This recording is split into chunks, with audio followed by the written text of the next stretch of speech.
Sizi sağlamlıq rubrikamızda salamlayırıq. Yaxşı əhval-ruhiyyə sağlam bədəndən başlayır.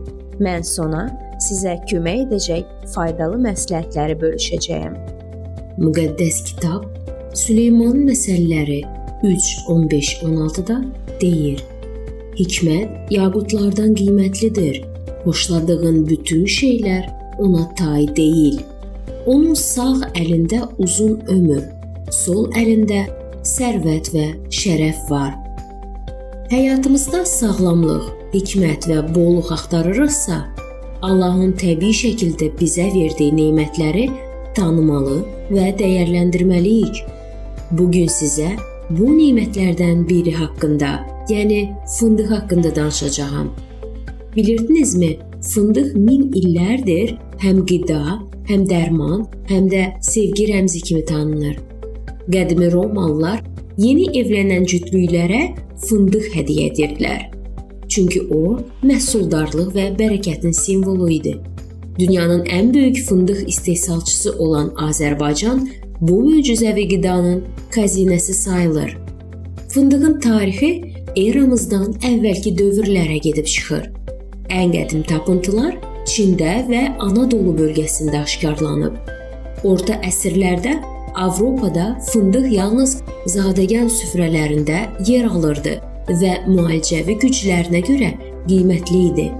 Azərbaycanda isə xüsusilə Qax, Zaqatala və Balakan bölgələri fındıqçılıqla məşhurdur və ölkə iqtisadiyyatı üçün mühüm rol oynayır.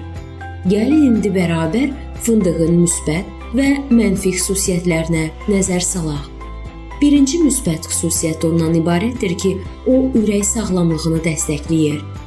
Omega-9 yağ turşuları sayəsində xolesterolu tənzimləyir və ürəyi qoruyur. İkinci, o beyin fəaliyyətini gücləndirir. E vitamini və fol turşusu yaddaşı yaxşılaşdırır.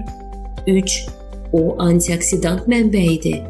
Hüceyrələri qocalmadan qoruyur və xərçəng riskini azaldır.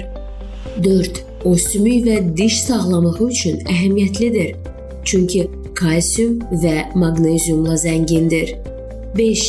O qan şəkərini sabit saxlayır, diabet riskini azaldır və insulin həssaslığını artırır. Və sonuncu, o enerji verir və aclığı azaldır. Yüksək kalorili, lakin sağlam yağlarla zəngin olduğu üçün uzun müddətli toxluq hissi yaradır. Amma bununla yanaşı gəlin fındığın mənfi xüsusiyyətlərinə də baxaq. Birinci, o allergik reaksiyalar verə bilər. Bəzi insanlar üçün ciddi allergen ola bilər. İkinci, o yüksək kalorilidir. Çox qəbul edildikdə kökəlməyə səbəb ola bilər. 3. Uşaqlarda boğulma riski var. Bütöv verildikdə az yaşlı uşaqlar üçün təhlükəlidir. 4. Mədə turşuluğunu artırır. Həssas mədələrdə narahatlıq yarada bilər. 5. O zəif saxlandıqda kiflənə bilər. Bu isə zəhərlənmə riski yaradır. Və sonuncu, o yod çatışmazlığına təsir göstərir. Həddindən artıq istifadəsi qalxına bənzər vəz funksiyasına təsir edə bilər.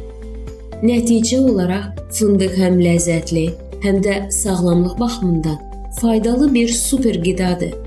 Onun tərkibindəki təbii vitamin və minerallar insan orqanizminin güclənməsinə kömək edir. Amma hər şeydə olduğu kimi burada da ölçü vacibdir. Əgər düzgün şəkildə istifadə olunarsa, fındıq sizin həyatınıza enerji, sağlamlıq və zövq qatacaq. Allahın təbii nemətlərinə dəyər verək və onları şüurlu şəkildə qəbul edək. Əziz dostlar, bu məsləhətləri nəzərə alaraq hər zaman sağlam və gümrah qalın.